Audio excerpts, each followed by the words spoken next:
talk about the QT stuff too and the Young Bucks stuff. Hey, what's going on, everybody? It's your boy Lies here with Weekly Wrestling Heat. We are back for our post NXT Takeover Stand and Deliver shows Fallout. What's going on, guys? Wow, that's all I want to say is just wow. The whole thing, just absolute wowness. Like that's the worst ever done an intro. What a fun 2 nights of wrestling, I think. Right, Moise? Yeah, very fun, except for 10 minutes and 11 seconds, which we'll talk about later. Oh, boy. I can't wait to hear some of your thoughts on this, because I don't disagree with all of them. I'm going to be honest. Like, maybe it's just from like hearing you shout so often that it's kind of turned me into a little bit of a believer. I don't think we have any news to get into, right, Elias? Do we want to let's go over AEW real fast, real fast, because I think there's a couple things that we want to get off our heads and our chest just a little bit, right? Yeah, I don't think there's anything newsworthy right now. Well, I mean, it's WrestleMania weekends. Like, I mean, I know there's news that's happening around and stuff like that, but I don't think there's anything that we need to talk about. Oh, wait. Okay, so the first match and the main event has been set for WrestleMania Night 1. Drew McIntyre and Bobby Lashley will be kicking off WrestleMania on Saturday, and Bianca Belair and Sasha Banks will be closing the show Saturday night. What do you think about when they take the championship matches and they kick off the show with it? I think it's actually a good thing to start with. I think that means that Bobby's not going over, right? I think since Drew is the face of the company, they want Drew to be the first music year because there's no pre-show. They want Drew's music to be the first one that gets the reaction. And that's not a bad idea. And I think that reaction is going to judge who wins that title. I think I think they have 2 endings.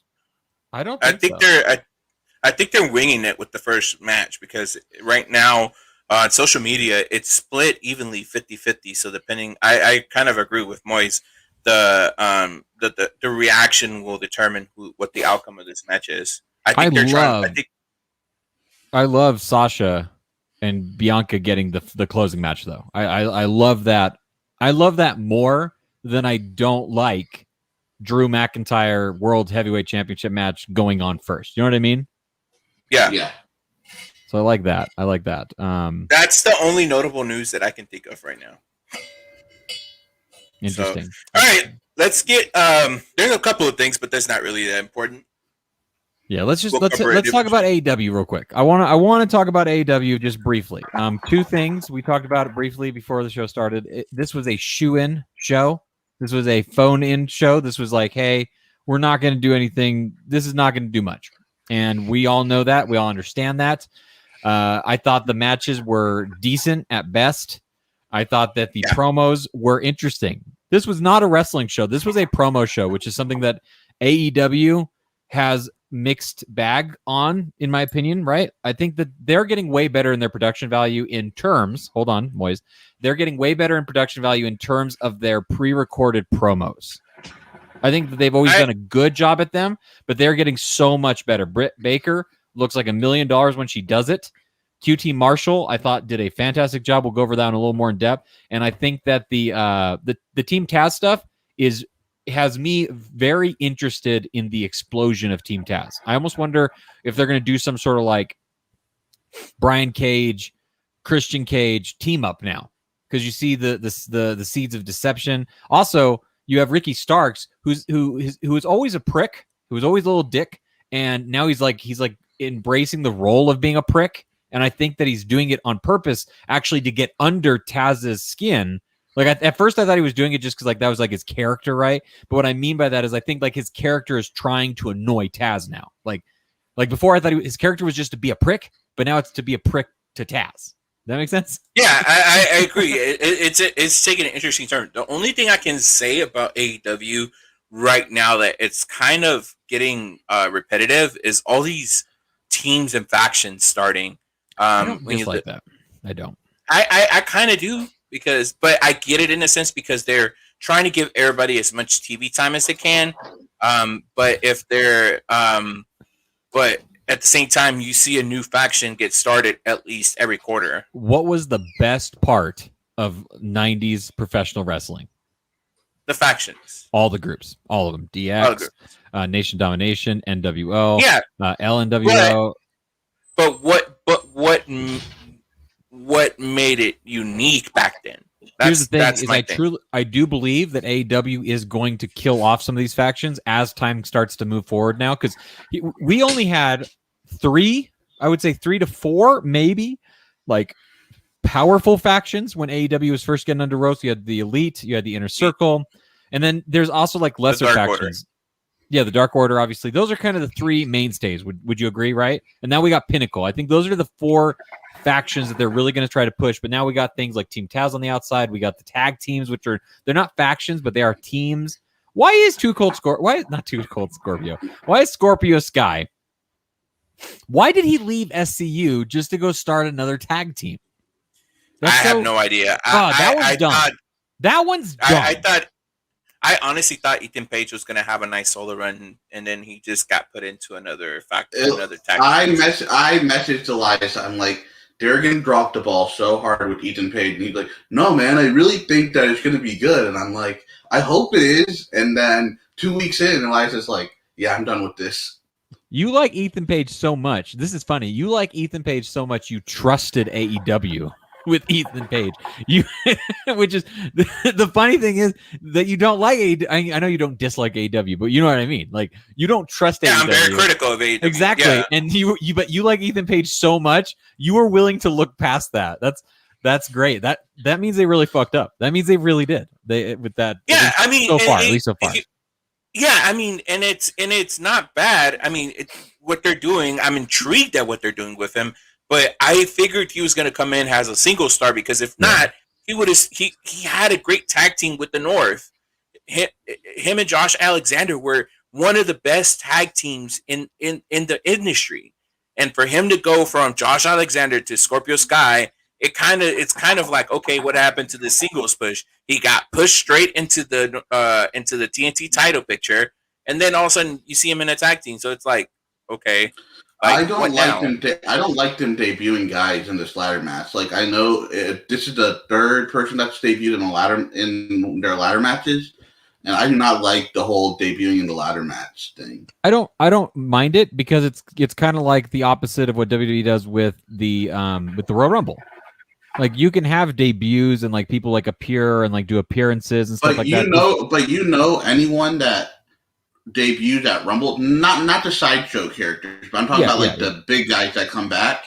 You know that they're going to be placed in something going towards Mania, even if it's just a one-off, right? Yeah, like, okay. I'll give you that. Yes, like, I agree. If you're gonna showcase him in a showcase match, then use him going forward as a showcase. So I agree with that. I want to ask you guys some questions. And we don't got to spend a lot of time, but I'm really curious. As I was watching the show, these were questions that were coming up in my head. So I really wanted to ask you guys these. And the first one was, are you sold on Max Caster? Yes or no?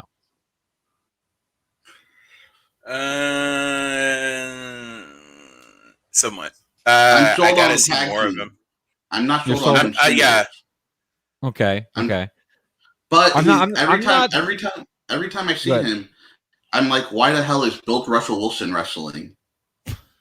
Built Russell Wilson. That's pretty good. It's pretty good. I'm not sold on him either, but I did enjoy this match more than I thought I would. It was, but it was just a very run-of-the-mill match. It was just a good match, and that's it. We had a terrible promo where the best friends interrupted, and it made very little sense. That was dumb. We had Mike Tyson trained by Urban Meyer for a minute, which was, if you are an NFL fan and you like the Jaguars, like, I'll be honest, like, if the Jags have like a decent season this next year, it could be huge for AEW. Like, AEW should be putting a lot of fucking money into the Jags being a good football team, because if they can do something with the Jags and AEW, that could be huge. Like, football is very big. Wrestling is very big. If you figure out a good way to combine the two, like, that is exciting stuff, in my opinion. But I don't know if they can put it together, because the Jags, well, I'm a Titans fan, and the Jags fucking suck. Anyways, did you think JD... we got to wait for Moise. I'll ask him next. Okay. Did you think Darby Allin gave JD Drake too much? somewhat. I don't know. I zoned out on that one. In my Okay. thoughts. I think that Darby's reign needs something to spice it up now. Darby has to start looking strong is my problem with the Darby Allin run. Darby Allin is a great underdog character, obviously, but now that they've booked him like a champion, they need to start booking him like a champion. And it's not fair to the title, in my opinion, to just be able to outlast the opponent by being really tough, but looking like you're dead halfway through the entire match. Like, this is the opposite effect of Nia Jax, in my opinion, where not Nia Jax, but Nyla Rose, where Nyla Rose, after like towards the end of the match, every match she's too gassed and she can't do it and she loses, right? Well, in all of Darby Allin matches, he gets his ass kicked for the first 15 minutes and then he just has a big flurry for the last 5.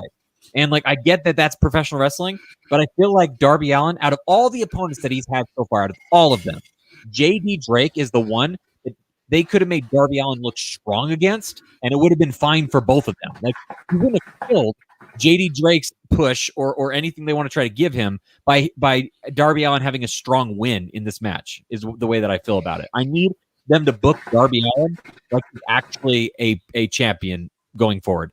Okay, we're running out of time, so let me go a little bit quicker. The last thing I want to ask you, because I don't, unless you guys want to talk about the Omega, Good Brothers, John Moxley, Young Bucks thing, because like I don't have anything to say right now, mainly because I don't think that we've seen the end of the story that they're building with the Young Bucks. Like, this was only what's his name, Nick, joining up with Kenny. It was not Matt Jackson joining up with Kenny. He was the one that was more like, I don't know about this, man.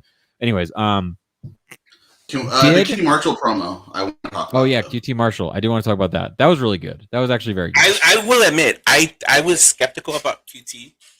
And I know we had plenty of conversations about QT's status or QT's rank worthiness. I guess you could put it like that.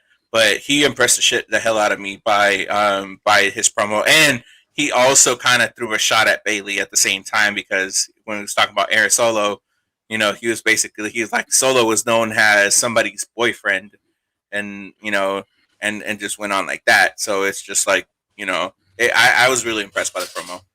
I think they made Anthony Ogogo look $1 million in it. Yeah. I think they made Anthony Ogogo look really good. The Jericho and Pinnacle stuff, let's hold off on a week because Tyson can be back there next week anyways. So let's just hold off on that. I think so. My only question is, was that promo too deep? I don't even know how I want to say this, okay? Because what did too mean? I don't even think too mean's the right word, but like, was it too good? Was it like I think I think it's something. Yeah, I know. I think it's something he needed, and I think because people are skeptical of him throwing that promo was what he needed to get over as a heel, as a face, and as a face. Yeah. He's a face in this one. I thought he was a heel in this one. What are you talking about? Pinnacle is the #1 heel group now. Is what they're doing. Wait. We're talking about the. We're talking about the Inner Circle. I thought we were talking about the. No, I'm talking about Jericho calling. Oh no, Jericho, my jerk-off friend. Like, I think that the promo was good enough to prove a point and build up to the blood and guts match. Man, this week had some really this week was just a good promo week. The matches were all throwaway, every single one. The Kenny Omega was a throwaway match. Everything else was a throwaway. Like, I know they tried to tell a good story with the Kenny Omega and all that stuff, but it was kind of dumb. And I'm just waiting for more story to happen, because I think this thing's gonna fucking last for a year. So Elias, don't answer, because I want to see if Matt gets this right. Do you know what AEW's highest rated segment was this week, Matt? Do I know what their highest rated segment was this week? If I had to make a guess, it would. I don't even know if I could fully make a good guess. It was probably Jurassic Express in Bear Country. No, it was Tay Conti and the Bunny. That was my second guess. I scrolled past it as I said it. Interesting. Yeah, interesting. That was their highest rated segment, which I thought was pretty. I think it was pretty. is what her finishing move is. How dumb is that? Can we all admit that, right? I like the other one better, the TKO, the TKO. Yeah, whatever. Yeah, I like that one better. Tie KO. Yeah, DDT is pretty dumb. That sounds like something you screw up when you say a DDT. Like you're like, oh man, he had a DDT tie. Okay, that's something that WWE would do. it's pretty geeky. Okay. Anyways, let's get into NXT Takeover Stand and Deliver. What was okay? Let's get it started. We're not going to go match by match. We're going to go by highlights of what we thought was best. What was the best match of both nights in your opinion? And we'll go in depth there. I want to go first. My favorite match for Takeover, Stand and Deliver night 1 or night 2. My favorite match, by far, is Walter beating Ciampa. That was by far my favorite match. And the reason why is for a brief moment watching that match, and this is going to sound really geeky, so please judge me as much as you fucking want. But there was a brief moment watching this match where I was like, God damn, like, I wanted it to be real. And that sounds weird. But, like, as I watched this match, and as I watched the emotion and the passion and the legitimate skill of the young buck in Walter and the old vet in Ciampa and the things that they were able to, like, feed off of each other, like the one, like even just the simple stuff where like Ciampa's holding the ropes and then like Walter smacks his hand to make him let go of the rope and then he does a release suplex from that. Like it just looks so clean and crisp and so well done. Like for a brief moment as I'm watching this, I just wanted to think like, what if like this is like, I felt like the dude that was like, this is still real to me, damn it. Because it just felt so good.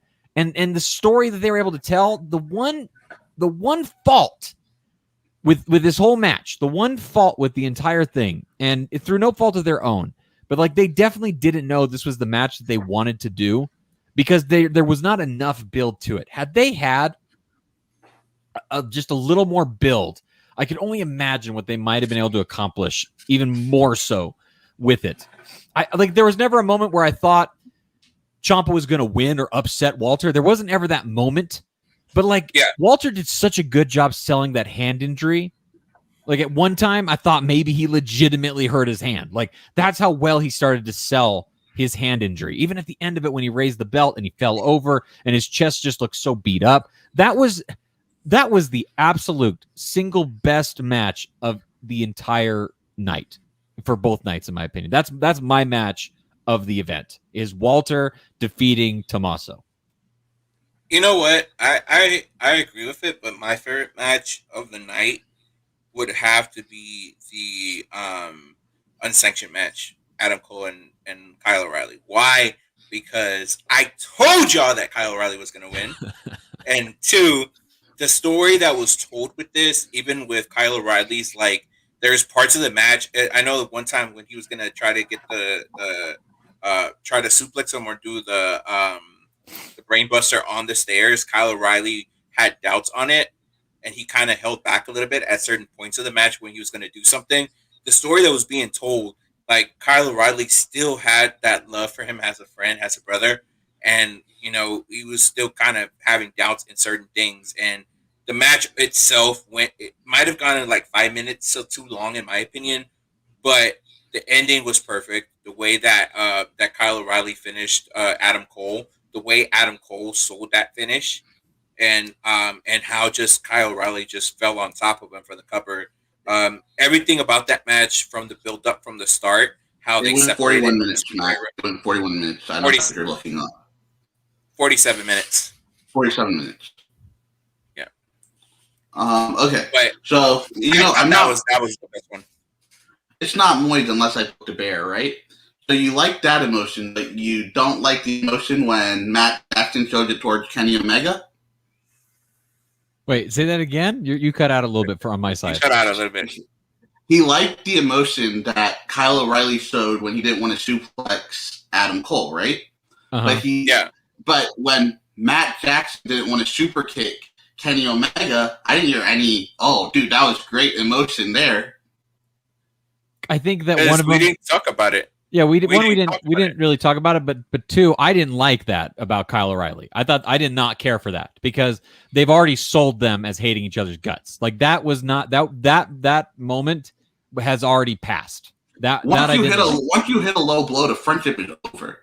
Right? Like this was more than just like, you're still kind of my friend. It's like, no, you guys, I mean, you're in a fucking unsanctioned match. Like, you think he's going to magically change his mind about his personal feelings about you too? No, so I did not care for that personally. So that's why I didn't comment on it. And I also did not like the BTE trigger not getting pulled on Kenny Omega as well, but for other reasons, because we're not talking about that right now. So we're going to have to talk about like long booking relevance of the Young Bucks and Kenny Omega one day. But anyways, what's your? I want to go back and talk about the unsanctioned match. I want to hear your guys' thoughts on the Walter match, but I want to know what Moise's favorite match of the event was. Dude, honestly, it's the way versus Shotzi and Ember. That was her favorite. I heard him just marking the fuck out. No, and another poke to bear. Elias, I just want you to type in Shotzi's name and go to the latest tweets because I'm not the only one crapping on Shotzi. It's all of Twitter.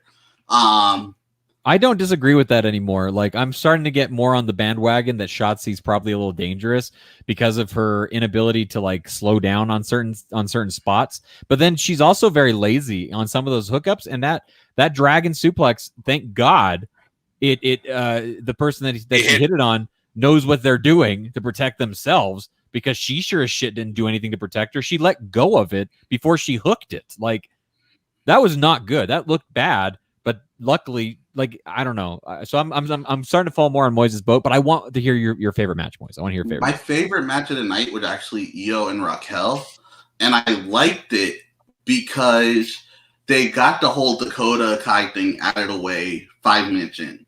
So you were like, all right, we're gonna see these women actually go, you know.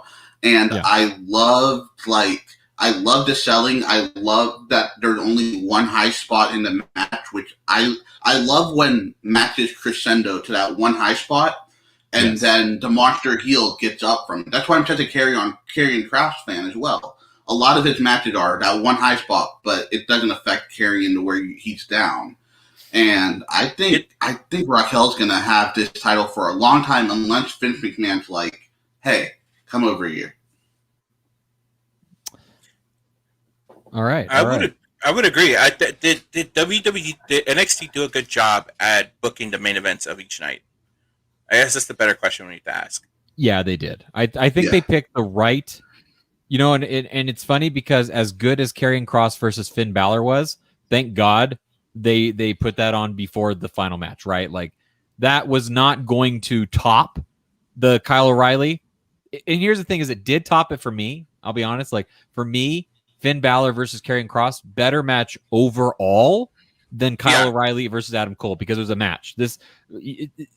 Hardcore matches, ladder matches, like all those things, they don't fall under the same category as regular match, right? So like, Kyle O'Reilly versus Adam Cole, best event of the event, like best spectacle of the event. Like, was it better than the ladder match? Yeah, it was, and it was really good. But like, the best match for the main event terms was Karrion Kross versus Finn Balor. Yeah, I agree. I think that one.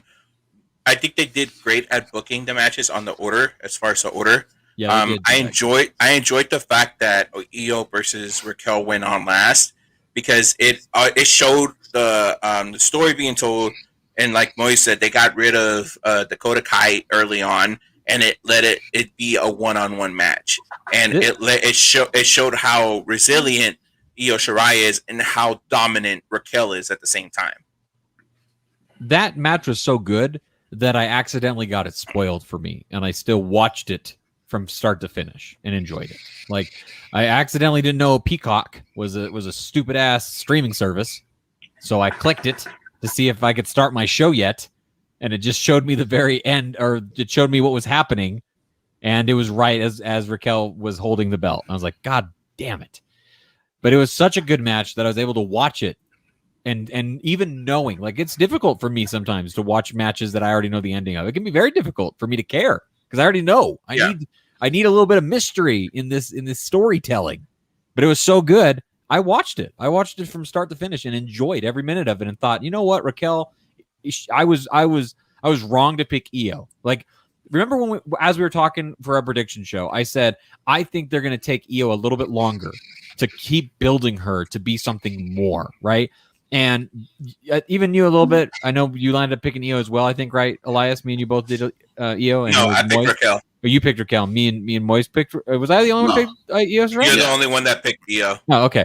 Well, I should have listened to you guys because you were right. Raquel is in that position, and she's ready to be in that position. And I think she's going to do a hell of a job. Honestly, I think. Goddamn, the women in NXT and WWE are just so good to watch. All of them. Well, okay, there may be one that's less good to watch, but most of them are really, really good to watch. No, I think you're right. I think it's one of those things that it shows how much they've developed and evolved compared to the back when before the women's revolution started. They were afterthought, and now they're. Think about it. Sasha Banks versus Bianca Belair is the first time a women's match, not because the one-on-one, because you already know that Charlotte, Ronda, and Becky headlined main event at WrestleMania has the triple threat, but a one-on-one match. This is the first time ever a women's one-on-one championship match has been the main event of a show as big as WrestleMania. So it goes a testament on how much WWE has listened and allowed their women to evolve in there. And I'm pretty excited to see what's next with this. How long? You said it was 41 minutes for the Kyle O'Reilly Adam Cole match? I said 41. Elias said 47. I might have read it wrong. 47. I'm going to try to find real quick how long Tommaso Ciampa. I pull it out right now. I do want to. While y'all do that, I do want to ask a question. 16:59. 17 minutes. What? Actually, Moise was right. 40 minutes. Actually, 40:19 on the Kyle O'Reilly Adam Cole match. I'm going to try to find real quick how long the last man standing match for Johnny Gargano and Tommaso Ciampa was real quick. Because Well, you looked that up. Let me just ask you a question really quick because it's something I wrote down like at the beginning of the week that I wanted to ask y'all. Is NXT debuting too many women at once now? Like they teased the Japanese talent Sarai, yes, she's gonna. They teased her in the audience. They got Taya coming. They already Joey Stark just debuted a couple of weeks ago, and they have her losing already.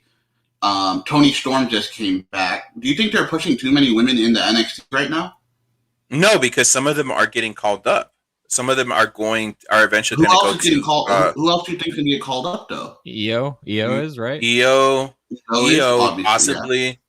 possibly Candice and Indy. I don't think you have a lot of women. You have a lot of women that have been there a while, so you might see some people get called up within the next couple of months. So I think it's a good thing because they have you don't want to be short-staffed if somebody gets called up.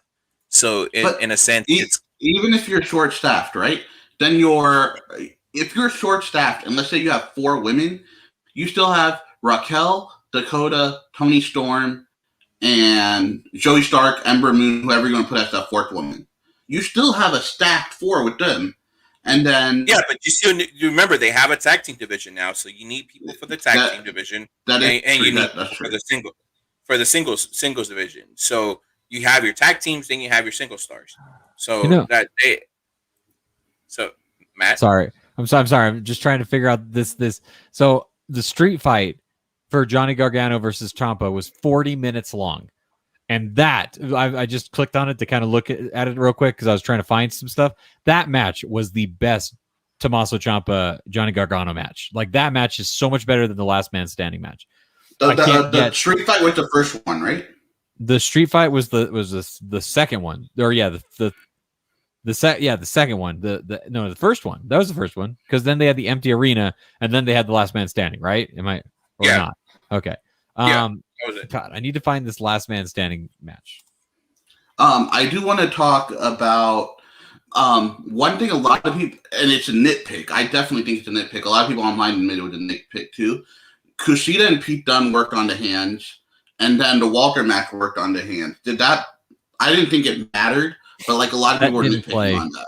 Yeah, it didn't matter because It did it because when you look at Pete Dunne and Walter in the UK strong style brand that they do, it's a lot of hand motions, a It's a lot lot of of joint hand gestures, manipulation. Yeah, it's a lot of joint manipulation. manipulation. So because you look at Timothy Thatcher, you look at Tyler Bate, you look at Elon Dragunov, Finn Balor, all these people that are from the UK.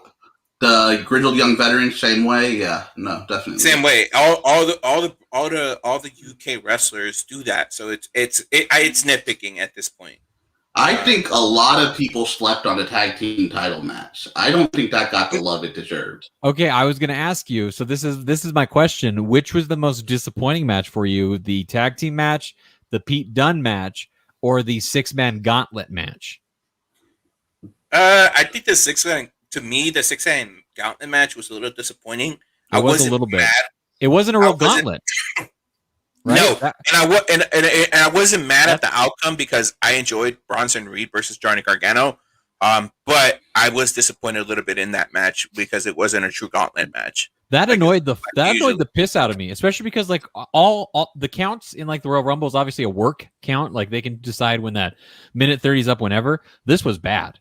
This was sometimes they waited 20 minutes. They waited like 10 minutes for that first one. Then they waited like 2 minutes, and then they waited another like 10 minutes, and then like 3 minutes. Like the counts for when they decided to bring people in was terrible. First off, and second off, it was not a real gauntlet match. It was that annoyed me. That actually like I don't know why, but it really annoyed me a lot because I thought I was going to watch a gauntlet. It was more of a 6-pack challenge than it was a gauntlet match. Yeah, way more like that. Yes, it was a weird hybrid Royal Rumble.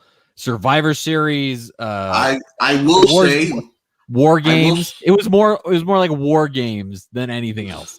I will say Leon Ruff and Swerve in that 5 to 10 minutes they got alone. I thought they were really good, and it started out really good. That spinning cutter off the announce table I thought was super cool. That was one of the best.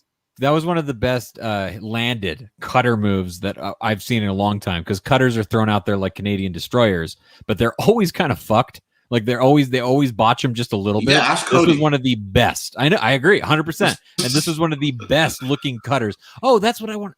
Okay, sorry. Continue. Yeah, no, I think that was one of the most disappointing matches. It wasn't bad, but it was disappointing. It was. I think one of the most. Is there any other match that y'all think was? Did y'all not like the tag? Did y'all not like the men's tag match? I thought it was really slept on. I thought it was really generic. I wanted to get out of the least disappointing and then go into matches that were slept on. It was still disappointing to me. If I'll stick in the disappointing for a little bit longer, and I think this is chalked up to me just being a little bit less knowing of like the talent more or less involved. Like I've gotten to see MSK a little bit more. I definitely have a good idea of who grizzled young vets are. I do not watch a lot of Legado. So like I had no emotion at that, but I also thought it was really stupid how they were only there to hit a couple of very, very particular spots, and that was all that their time in that match was for. They were very throwaway talent, and I don't appreciate that. I thought it was dumb that they didn't. It never felt like that it was a true triple threat match. It was always a two-team match the entire time. I think that Wes Lee hot tag at the end, where the last hot tag, I think was one of the best hot tags we've seen in wrestling in a long time. I would give you that 100%, and I think that's more towards the fact that MSK is just that much over, man. Like MSK, wow, I think they're fantastic. That match was just very generic. Like it was very cookie cutter. That match was an NXT match. A lot of the other matches on this show was a takeover match. That match was NXT. I think it was kind of. I thought that match. I'll agree to a certain extent because I think that match was thrown together because of the fact that the titles got vacated. Yeah. So the build up to that match between MSK and Lorcan and what's the other guy? We're talking about Tony Lorcan. Danny Burch. No, Lorcan and Burch was supposed to be the build up to that match, and since I think Danny Burch got injured, I think that's when they had to vacate the titles. I think that was a kind of like a thrown together match just to get to put the title on somebody. So I'll agree to the point where it's one of those things where it was kind of cookie cutter, but it was kind of slept on because low key, some of the spots in this match were pretty awesome. I like the fact that both MSK and Grizzled Young Vets, even though it's sad, but they took out Legato, and then it was just them two. Yeah, and that's like some part of the proof that you need. Was it a bad idea to put the ladder match on first? No. I really enjoyed the ladder match. I that was one of the ones that was also slept on. The ladder match itself, I thought that Jordan Devlin was going to win. I did too. But I was really impressed the fact that they kept the title on Escobar, which is fitting because Escobar has that. He's over enough where he can, as a heel, where he can hold his own and then go from there. So I'm interested to see what's next for Escobar. I think Escobar is going to lose that title to Kushida. I think that's what's going to happen. I don't think so. Not with Pete Dunne winning. We talked about this before, that I don't think you book Kushida to lose if you're just going to have him win something later. I don't think that Pete Dunne's will go to cruiserweight. I think he's the next person to go for Karrion Kross. No, I think that's Kyle O'Reilly. I think that's Kyle O'Reilly. I think it is. I think Pete Dunne. I think Pete Dunne's going to go after Johnny in some weird way. Oh man, I would love Pete Dunne versus Johnny Gargano. Oh yes, we already got it. We already had it too. Yes, by the way. Give me that match again then. When did they wrestle? Hold on, I'm looking this shit up. It was the pre-show for NXT Houston. Oh well, then fuck that. That don't count. But no, it has a main. Yeah. No, but it has a main attraction. It was 10 minutes long. It was 10 minutes. That don't count. Give me 20-minute Pete Dunne, Johnny Gargano. It was barely 10 minutes. Barely 10 minutes. I think Kushida and Pete Dunne did great UK. for 10 minutes. No, but I think Kushida and Pete Dunne did great for 11 minutes is what they had. Their match was good, but their match was all okay. Here's my opinion. Their match was only good because of Pete Dunne. That's my opinion. That's my hot take. That match was only good because of Pete Dunne. I think it's because Kushida. It's because English is his second language, so it's hard to get behind wrestlers like that. I don't think that's it because I thought his talent was very good. I just think Pete Dunne was that much better.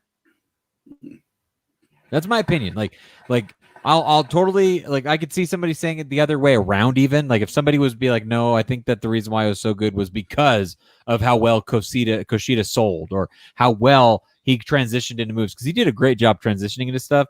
I just think Pete Dunne lately, because of this body transformation, his intensity, his smug nature to him, I just think that he's on a whole nother level. Let's talk about Shotzi and Ember Moon. Let's talk about this. I think Elias is the only one that liked this. So Elias, you can start. I think he was.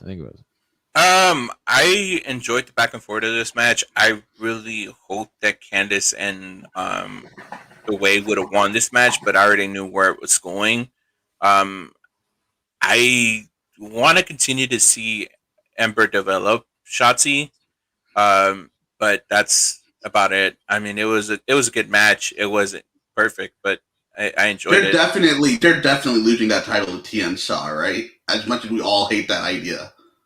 I think either that they better just have a rematch. They better just have a rematch and drop it away. Either that or I think they'll probably lose it to the Way again because this story is not finished between them in a way. Doesn't seem like it is. Yeah, we touched on the Shotzi stuff. I honestly think if he just slows down a little bit, it'll be that much better. But I don't really have anything to say about this. What's going on, Matt? What's up? I have some criticisms for Ember Moon. I think Ember, and you guys have heard me talk in very positive light of my feelings about Ember Moon. I have never said anything negative at all. And this was the first time that I thought she rests a little bit too much on her laurels. She is in a too comfortable of a place. And I almost don't want to say this. So Moise, shut your ears for a second and don't say nothing. I thought Ember was a little bland in the fact that she's doing the same stuff so much that it doesn't feel exciting anymore. I'm going to defend Ember here. I can't believe that. This is weird. And also, I am not somebody to body shame anybody, but Ember Moon is not in the shape that the clothing that she wears should be in. Like, I don't understand it. Like, I don't get it. Like, it's not like this is like hidden. And like, if that's what she's comfortable wrestling in, like we've seen, God, what was Bray Wyatt's name before he was Bray Wyatt? Husky Harris, right? Like, we've seen many men wrestle without shirts on and look disgusting, just gross. And she does not by any stretch look gross, or that's not what I'm trying to get at. But like, I don't like her attire because it almost feels distracting because she doesn't have the six pack that like that kind of outfit. Like, she doesn't look like Candice LeRae, and that's fine that she doesn't look like Candice LeRae. That's not what I'm trying to say. The point is that there's something about her style to me that feels like it's lacking. And I don't know if it's how are you going to defend her? I want to hear what you had to say. I just want to say it's very hard to make your moveset interesting when your finisher is one of the best in the business. Agreed. Right? Like, with her finisher being that good, what else can she do, you know? And it's the girl that's coming off a torn Achilles, so... Yeah. And she's in a tag match. Yeah. Like, so it's been a while since I want to risk a moonsault or something, you know? Maybe she doesn't want to risk that. I don't know if that's true or not, because, I mean, she's literally doing a back handspring, stunner combination, twist a whirl, two. Like... Yeah. No, I think the handspring looks so bland compared to the Eclipse, right? Yeah. Like, if she does it 50 times, it'll look great every time, but then you'll see the Eclipse and you'll forget about the handspring. Yeah, I think she just needs to spice up. I think she just needs to spice up her moveset a little bit, given she's in a tag team, so the movesets are limited. Yeah, it's almost like she needs to do more basic stuff. Honestly, we need to see her mat wrestle a little bit. I think she deserves a solo run. Again, I agree. One more time, and I think that would bring the interest back in her, because her moveset, like, I'd followed her when she was Athena in the Indies, and she was. But that was before an Achilles injury. Even Edge was different. No, I know. I understand. No, I understand that. But I'm just saying, like, there's certain things that she did back then that, you know, she could still do now that would be good to bring back. So it's nothing bad. I think that it's just there at that one point where she's trying to fit that chemistry with Shotzi at the same time. So she has to kind of like modify her moveset a little bit, and that's where it seems that everything is coming off as planned. If we see her in more singles matches, I think we could probably get that spark back into her. Even put her in the NXT Women's Title picture as well, because I think she deserves another title run if possibly get it. I would not mind seeing her in a title run one more time. Like, I think that she could actually, honestly, like, I think that her and Gonzalez, like, that would be one of the better first opponents for her to fight and beat. That beats a veteran. That beats somebody of like name value, especially in the NXT lore. Like, that would be a really good first feud, in my opinion. I don't think enough love was also given to Bronson Reed and Johnny Gargano. Matt, I know you were always whatever on Bronson Reed. Did he impress you this match, or are you still whatever on him? He didn't impress me like tenfold. I'm so happy he missed that moonsault, and I'm so glad you brought this up, because I think I would have forgot this. I am so glad he missed that moonsault. If he had hit the moonsault and Johnny kicked out, I would have been really annoyed, and I would have. He got higher on that. He got higher on that moonsault than Bam Bam did on his back in the day. So I definitely would have been upset. It would have annoyed me the same way. And they did the right thing, right? He hits the big move and he misses, and then Johnny's able to capitalize on it and wins. Like, the biggest problem with Ricochet versus Adam Cole, and I hate that we bring this up every once in a while, but it was that big of a deal. Like, you had the single moment that should have ended something, and you didn't let it end. And that's what the problem was with all those that match. But this match, it ended right where it needed to end. And I'm so glad he missed that moonsault. And they ended the match immediately after that, because that felt right, and that felt good, and that felt like Johnny, veteran, speedy, smart, able to capitalize, all those different things, and it made it work, in my opinion. Scary moment when Santos Escobar pushed Devlin off. It looked like Devlin landed head first, and you kind of saw that care in Escobar's eyes before he reached for the title too, because of the way that Devlin fell. I didn't know if that was character work or if that was legit, because I saw the same thing. As soon as he hit the ground and that camera angle, like for a brief second, I thought his head was going to go through the ladder spot and it was going to be real bad for a second there. And that when they showed Escobar and he looked down at him, I could not tell where Escobar ended and Santos began. Like, I don't know what his real name is. If that is my favorite spot in that match was the Spanish Fly off the middle of the ladder. I thought that was a really cool spot. We all said this match was going to be an 8.5, and that's exactly what it was. It didn't have that one factor to make it a 9 or a 10. I did like that they didn't go to the ladder too early. I felt like they did a decent job of waiting to go to the ladder and letting the match build up a little more naturally, and like trying to like not tire each other out, but like let the other one know that like, I'm going to get this ladder and kick your ass with it in a minute, but I'm also going to out wrestle you for a little while too. I liked that. It was none of that slow climbing. Like anytime Devlin would get in the ring, Escobar would jump down, beat him up some more, then climb. So I like that as well. Matt, this was your first Karrion Kross match you watched all the way through. I know. Are you ready? Are you ready? I am ready. I hope you're ready, because he was okay. He was a big man wrestling a little man, and Finn Balor is so good that he can make even a broom look good, in my opinion. And I don't know what it was about Kross. Not what Moise wanted to hear. I don't know if Kross. I was disappointed in this match, and I'll get to it too. I'm glad you're saying that then, because I don't know if this was what I was supposed to see from Kross, right? Because he looked really good and he found a way to win, which was the important part of the end of the match, right? Like that was well done. They had a really strong moment for Finn Balor, the last dish effort and the really good submission move and the coup de grace. Holy shit, was that a great coup de grace? Holy shit, was that an amazing counter off of it? Like, and honestly, maybe this is my problem, is after seeing somebody miss the moonsault and someone capitalize and win, to see somebody hit the coup de grace the way that he did, the power and the impact underneath it, and to working on the liver the whole time, working on it the entire time. That was a great spot with the kick and him go rah and fell over, and then him not to lose to that coup de grace was, I don't know. Like, to me, that's, I don't know. I understand strong booking.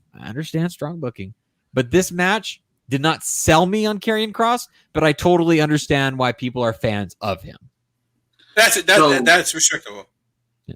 So respectable. And then my main gripe with this match is I think the referee should have called for the bell when Kross was on top of him, nailing him in the back of the head. Man, I felt that same way, but I'm so glad they didn't, because I don't like that outcome. I understand it, and I agree. I 100% agree with you, but I'm like so glad they didn't do it too. Because if you're not protecting yourself, you got to end the match. Any sport, right? I agree. I agree, and I think Matt's right. The David versus Goliath syndrome, I guess I'll call it, where you have the big man versus the smaller man. I want to see what he does with somebody his size. Who is his size? Like, who's his first? Because like Pete Dunne is also not Karrion Kross's size. They already did Damian Priest. He wrote Damian Priest off TV. Is this going to be the start of a long run? It could be. A lot of people online are saying it's going to be like Asuka, where he holds the title for a year and just gets called up and just forfeits it. If this match is the prelude to that, I can tell you right now that I'll be disappointed. If you still haven't watched the Keith Lee match, right? You still haven't watched the Keith Lee match? I have not watched that Keith. No. Okay. Did he win that match? Yes, but he tore his shoulder halfway through. Oh wow! And he still. Yeah, he won the title with a torn shoulder. So I don't know. I have if Karrion Kross's gimmick. Okay, if his gimmick, because he wore the gladiator suit and all that stuff, is that he's going to be able to survive and then like have that last ditch effort where he's able to like power up, Hulk up, for a lack of a better term, past like the other guy's big move. like Super Cena style. I don't want to see that.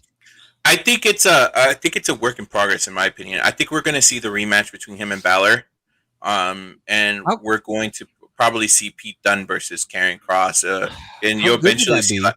It has to be Demon. It has to be Demon. What? Yes, yeah, I agree. And okay, I don't know. My opinion. How strong a booking would that be for Finn Balor if they allow Finn Balor to win it back under the Demon? I like that idea. I think the Demon loses. I think the Demon loses and Finn gets called up after that again. I don't think Finn wants to go back to the main roster. What are they going to do with him there? What does he have going? What does he have? Like, I don't watch Raw and SmackDown. I just say the shit that I hear on the internet. But like, honestly, I'm asking, like, do they have?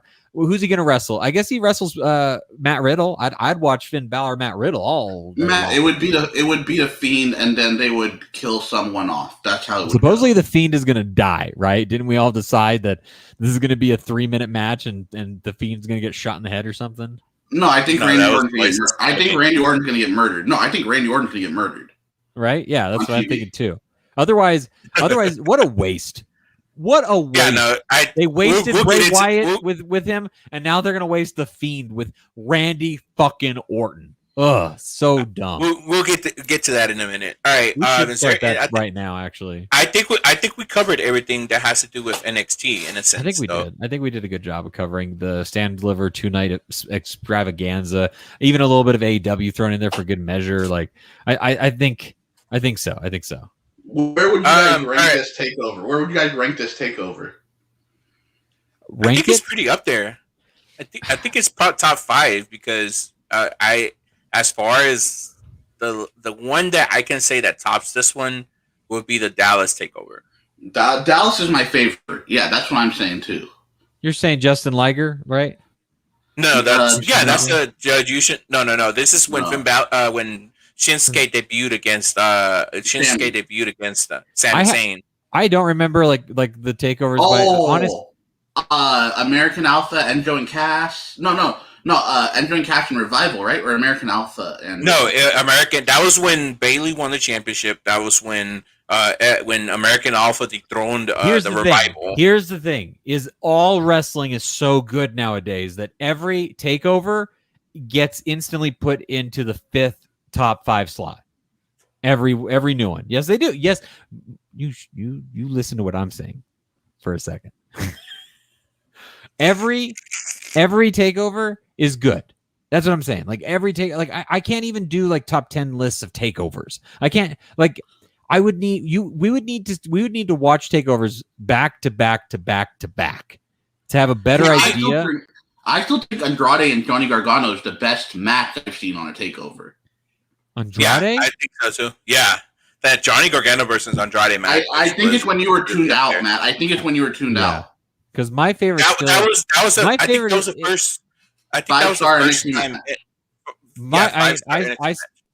My favorite is probably still Tyler Bate versus Pete Dunne for the UK title. Yeah, I agree that one too. That one's probably if that's like either top 1 or Johnny Gargano and Tommaso in the street fight in Chicago. Oh, I liked Alistair and Adam Cole too. I liked Alistair and Velveteen. Yeah, you're right. This is too hard. That's my point. Is like they're all so good. Like they really are so good. The wrestling in today's world is so good. Like you would need to sit down and watch every single match of every single takeover. Like, and it would take a long time. Like there's not 5 takeovers anymore. Fuck, how many is there? Like 50 by now, right? They do 4 a year. There's been a lot of takeovers. A lot. We don't remember. We're at least 30 of them. Yeah. Let's get into the WrestleMania predictions. We need to. Who won the prediction show for NXT Takeover Stand and Deliver? Elias won. And because he's counting. Recount. I'm pulling the card back up. I'm just a sexy Matt. Ooh, ooh. There, you know what's funny? That counts. You know what's funny? What? I actually had that in mind for you, but I got one better.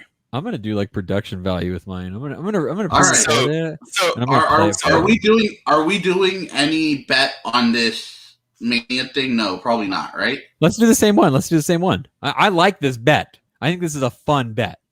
You're not going to win any of these, Matt. Yeah, I am going to win all of these. You guys are way too overly confident. Look at me. I watch Raw. Therefore, I know what WWE thinks. Elijah, who won the women's tag match that are facing Nia and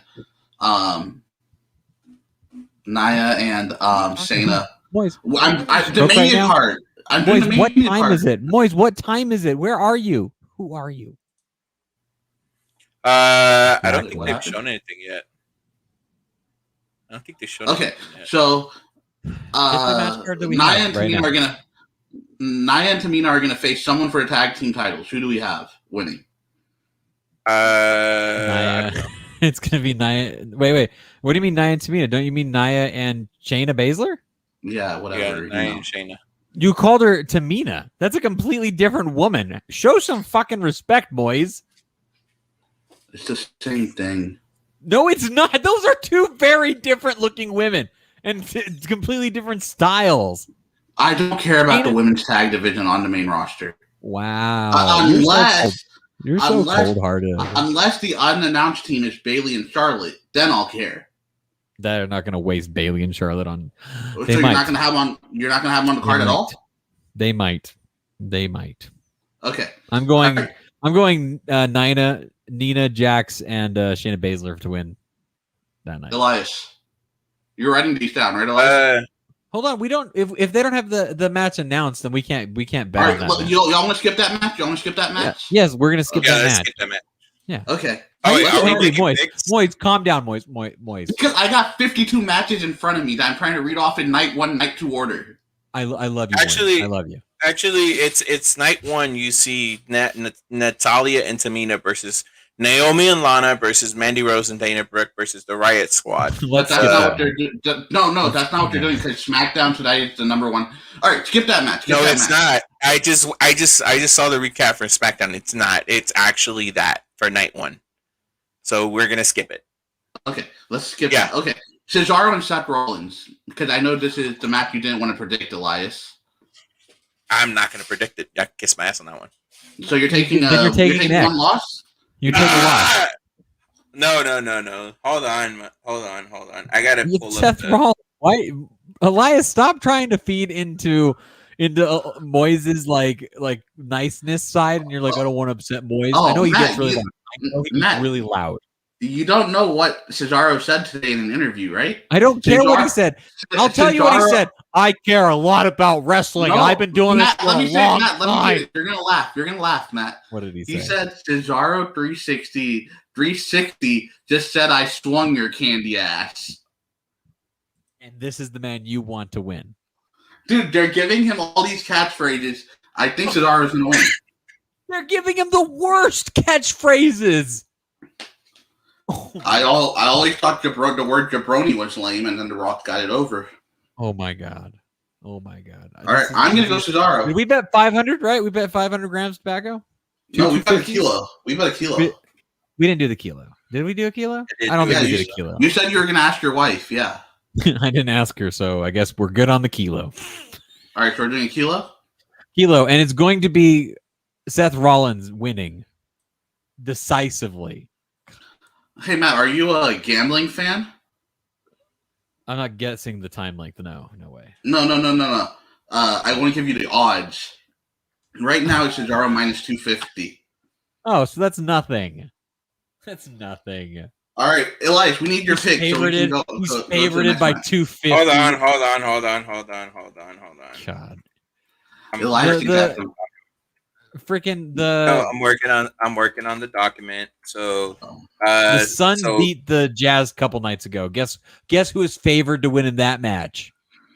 Utah. They always let you down in the finals. Yes, we know. It's not the finals yet. In the Western Conference Finals. Sorry. You know what? I'm going with Rollins on this one.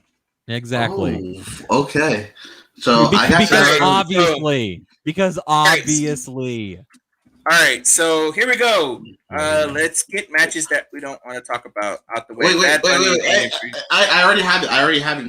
He's doing the matches. You do the writing. Yeah. Okay. Make it easy. Bad Bunny sweep. We all agree? Bad Bunny sweep? Bad Bunny sweep. Yep. All right, Bad Bunny sweep. Put us all down. Steel cage match. Braun Strowman, Shane McMahon. I'll stick with Strowman. I'm going to go Strowman. Wait, where is this in the card? I don't see Match pulling up to Tampa Bay Buccaneer Stadium, seeing what Shane McMahon can jump off of. Well, he's going to jump off something big, but here's my question. I was not disappointed with Shane beating The Miz. That was at Mania, right? That year? Or was not? Yeah. Or was that at Mania or was that somewhere else? What is Survivor Series, I thought? SummerSlam. Was it Survivor Series? Maybe it was. It was one of those. Right, here's the thing, and AJ gave Shane his best WrestleMania match. The Undertaker, Shane was fine. Let's go. You guys both said Strowman? Yeah. I'm not going to do the wild card on this match. I'll just stick with you guys that way because I'll stick with you guys. Okay, Strowman. Okay, Amos and AJ Styles versus the New Day. Ooh, okay. I want to guess first. That way you guys don't tempt me to change. I'm gonna actually. This is for the titles, right? Yeah. Yes. I'm gonna go AJ. I'm gonna go AJ and Omos. I'm gonna go AJ and Omos as well. Really? Yep. Yeah. Elias? Me too. I agree. Because I thought you guys might go New Day because because they want. I can see what they're trying to do. They're trying to make AJ Styles Grand Slam champion. I think that's one of his goals before he retires. So who is this guy? Other than being really tall, I don't know about this dude. I really don't. Bro, he is a freak. Yeah. I mean, muscles only get you so far in wrestling. Let's be honest. Hey, great Khali got a title run. Not all right. because of muscles. Drew McIntyre or Bobby Lashley? I'm curious as to what you guys are going to say. I'm going to go with my gut and my personal like of wrestlers in this match. I'm going to go Drew. I'm going to go with Drew McIntyre. I want Bobby to win, but I'm going to go Drew as well. Damn it! I think the only one we disagreed on is on the freaking Cesaro versus Rollins match. You're going with Drew as well, Elias? Yes, I don't really. Think Bobby, I don't. You guys both told me. You guys both told me that Bobby was gonna get the win. You guys both. And then we read that Vince McMahon kicked MVP and Bobby Lashley out of his office when they didn't want to break up the Hurt Business. Once they broke up the Hurt Business, my whole theory on it changed because of the fact that I don't think they see a long-term booking planning to have Bobby Lashley as champion. I think they're going to give Drew McIntyre his actual run, like an actual moment for WrestleMania. All right. Bianca and Sasha. Oh, Bianca. Yeah. They better not fuck this up like they did with Asuka. That's all I can say. Or Rhea Ripley last year. No, not so bad with Rhea Ripley because she had to leave. You told me. Right? Yeah, she left for a while. She had to leave because of COVID. Oh yeah, she had to go back overseas. Right? Yeah. So I don't even blame them for that one, even though I totally wish Rhea would have won. That was a great match, Charlotte and Rhea. But they better not screw up with Bianca Belair the way that they screwed up with Asuka in the beginning. Okay. The U.S. Championship match: Sheamus versus Matt Riddle. I mean, you said Cesaro, so I'm assuming you're saying Sheamus, right? I'm going to say Sheamus just because he's been putting in work on the pay-per-views. I'm going to say Matt Riddle. Why even have Matt Riddle have the championship right now just to have him lose it? Because Keith Lee got injured and he was supposed to have the title. And he can win it off the Sheamus.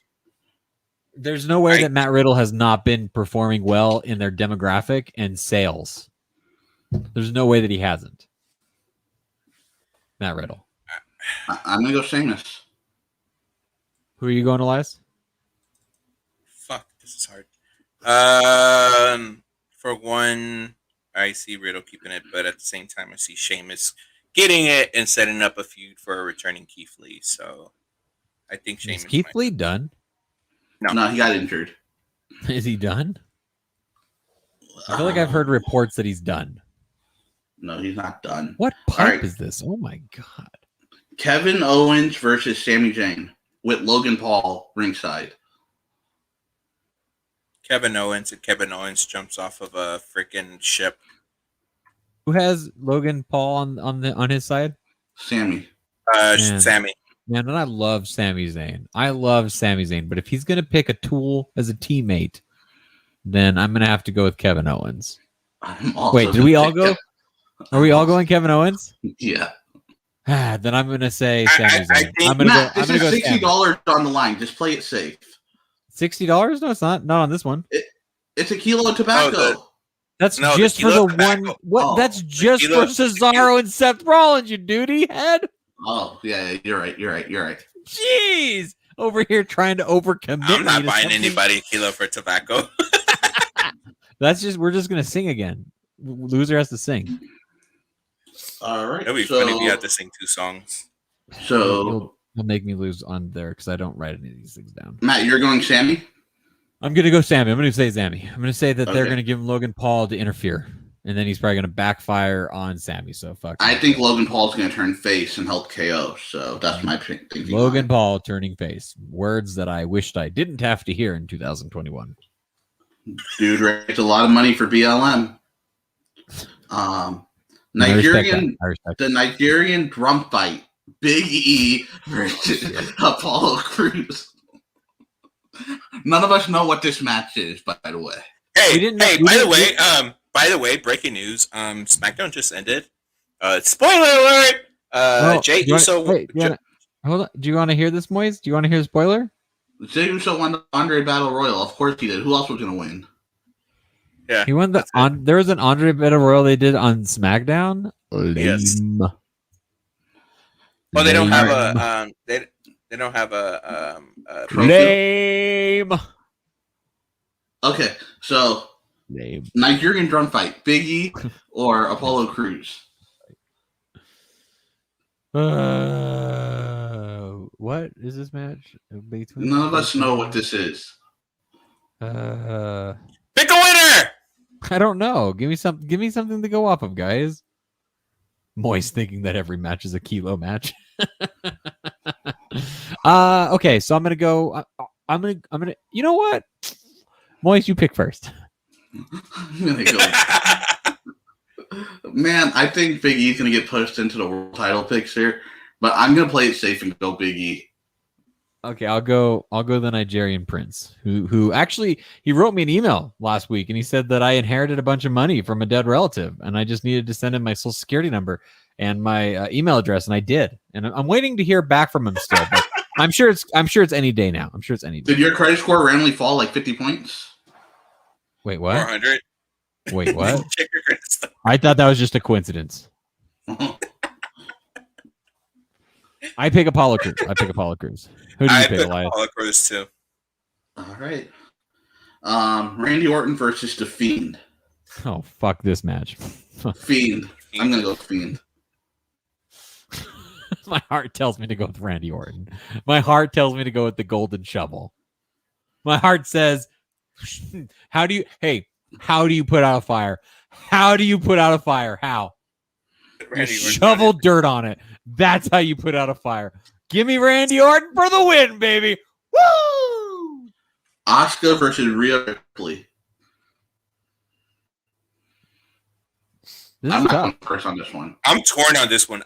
Being honest with you, this is the first time I've been ever torn on a good match like this. Man, I wish.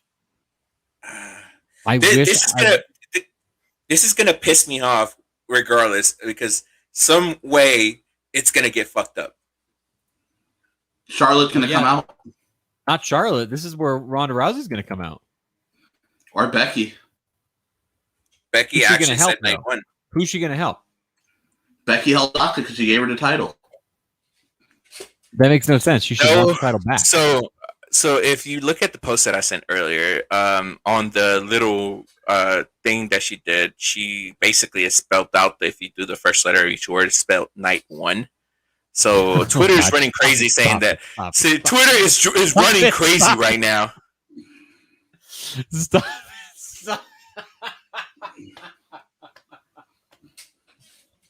Okay, now I don't even believe she's going to show up at all. She just did that to be a. I don't believe troll. it either. Just a troll. You know what's gonna happen, like you know, Seth Rollins wearing these fancy Asuka. ass tuxedos. Tuxedo's gonna have a picture of Becky Lynch on it. That's what it's gonna be. It probably is. It's gonna be Asuka because I believe stronger in Bianca Belair beating Sasha, and because they're gonna give Bianca a run. Man, yes, Asuka. I'll be the odd man out and say Rhea. No, I think Rhea too. You're gonna go Rhea too, Moise? Yeah, and the reason why is because they already had her lose last year at WrestleMania. For her to lose 2 WrestleManias in a row is one of those would be like bad on her career. Sort of. Oh, man, now you have me rethinking myself because she didn't get her WrestleMania moment because she had to leave and it was in front of a real audience. And Asuka's had that before. No, she's never won at WrestleMania. She lost at WrestleMania. Asuka lost to Charlotte. Yeah. What about the next year? What did she do next year? She got a win last year. No, yeah, I'm talking about in front of a crowd. Who did she go against? Not last year, but the year before. She was in the Mae Young Battle Royal or whatever. That's it. Yeah. Man, it took like 3 good years for them to like really up the ante on women wrestling. No, but that wasn't 3 years ago. Didn't she lose last year because of the Kabuki Warriors splitting up? Because Kairi Sane went back to Japan. She was in a tag match, and she did lose. You know what? Give me Asuka. I'm gonna go Rhea. I feel like, dude, if you have Asuka lose every Mania, like this it could be a really good storyline in 2 years. Give me Asuka. All right, I'm gonna go Rhea. Elias? If you have Rhea lose every year, then it could be like a really good storyline in 2 years. But she's the heel, so no, it can't. Hey, Elias, who did I just sound like right there? I sounded like Mark. Elias, make your pitch. Oh no! I sounded like a Max. Crap. What's the last match? Oh, you didn't pick yet? No, I'm split right now. We already know you're going to pick Rhea. You have the hots for her. Why not? Oh, well, I'll stick with Rhea. Okay. All right. Edge this one's going to be the one that actually. This one's going to be the one that actually kind of decides it. Makes the cake in this. You already know who I'm going to pick. You already know who I'm going to pick. Just mark it down. Put it down right now. Matt's going Daniel Bryan. Yeah. Yes. All right, Matt. I want Daniel Bryan to win. Matt, I want Daniel Bryan to win, but I think Roman's going to win. Yeah, because you're Mark. You're a Max. Hey, you guys? Is Roman going to get a pop? Is Roman going to get a pop as a heel for the first time in front of a crowd? Do you want my honest opinion? Yes. I think he is. Fuck no. Not at all. Not at all. I bet you if you're quiet when his music first hits, I promise it's going to sound like a booming boo. It's going to sound like he's calling out his move, but nobody's actually calling out his move. I'll send you 2 kilos of Cocoa Earth coals if he gets a boo. I need some coals, so I won't turn that down. I'm not telling you whether they're the regular or the flats, but you're getting 2 kilos of coals. I prefer the flats, but that's fine with me. I really think it's gonna be a very loud boo, very loud. I really think he's gonna get cheered, Matt. Cheered. Because here's the thing: if you boo him, then Vince going forward is never. Everyone he pushes down her throat, he's never gonna turn him heel. I think Vince is done. Aren't we all in agreement that Vince is done after this year? And Triple H is done, and they're selling it off to whoever the highest bidder is. Matt, right? I think your brother and his handshake and hot dog fetish is getting to his head, and I don't think it's done. I think the way that Stephanie and Triple H are talking, I think that they're taking over soon. Okay, that works too. That works too because Triple H knows better, right? Right. But your brother said Comcast is taking over. I know. I didn't agree with that either. I don't fully agree with that. I think here's my opinion on that one. I think that Vince will end up selling to NBC Universal, and they're going to put Triple H and Stephanie in charge of WWE. Maybe I should just tweet at Triple H real quick. Hold on a second. Wait, can we make our picks for this match? I like Roman. I already picked. Elias, who are you picking? I'll be the odd man out and say Edge. What is Triple H's handle? Triple H. Is it just 3 H's or is it Triple H? Triple H. Triple and then H. Like THRIPLE? No, TRI. I don't know how you spell triple. There's no H in triple. Triple. Triple H. Wow, I've been spelling triple wrong my whole life. My whole life. Okay, hold on a second. Hello, my wrestling friend. If you have any new positions opening up, let your boy know. Happy to help, and I can write a good story or review if you need it, story if needed. Thanks, I'll be your new WrestleMania weekend.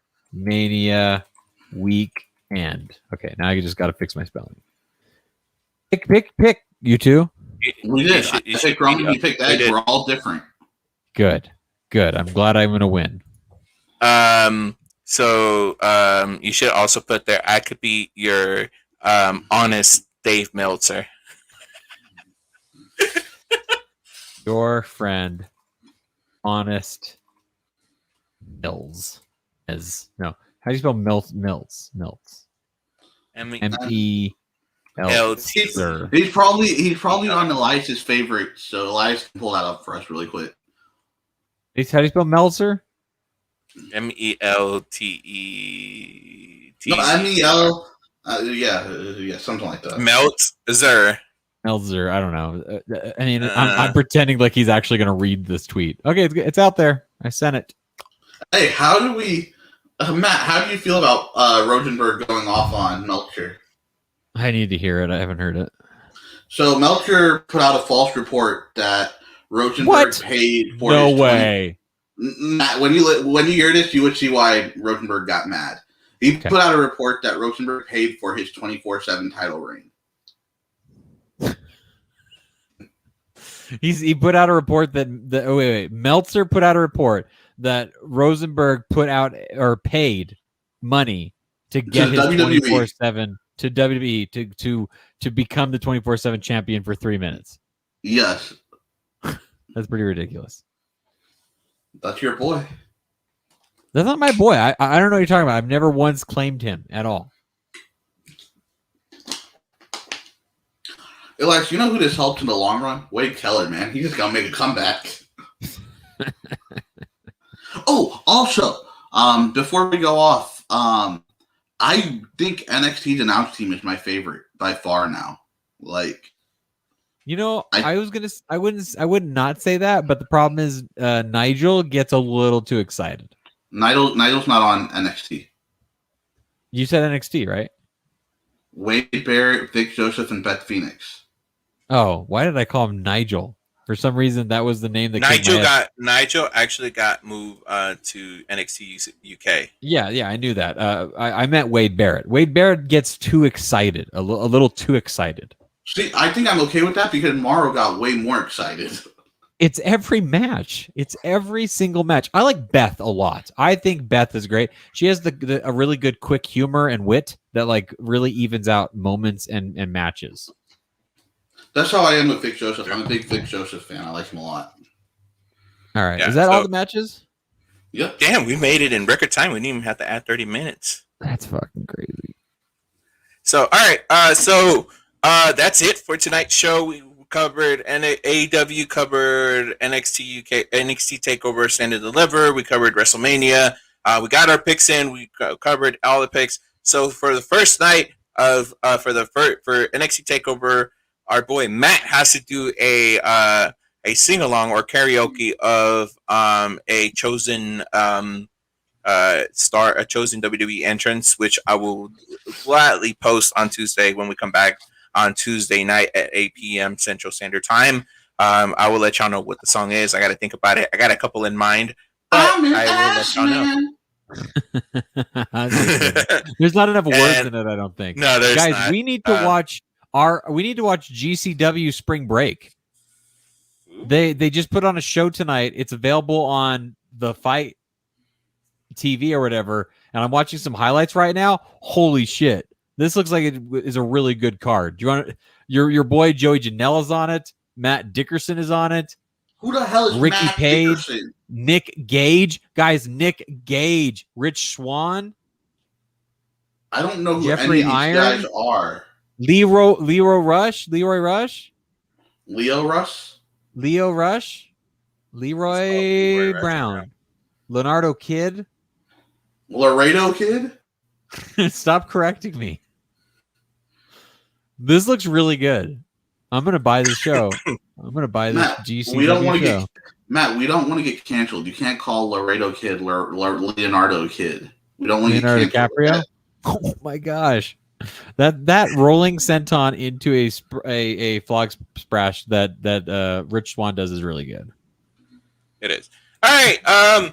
Join us next Tuesday as we come back with our post WrestleMania fallout.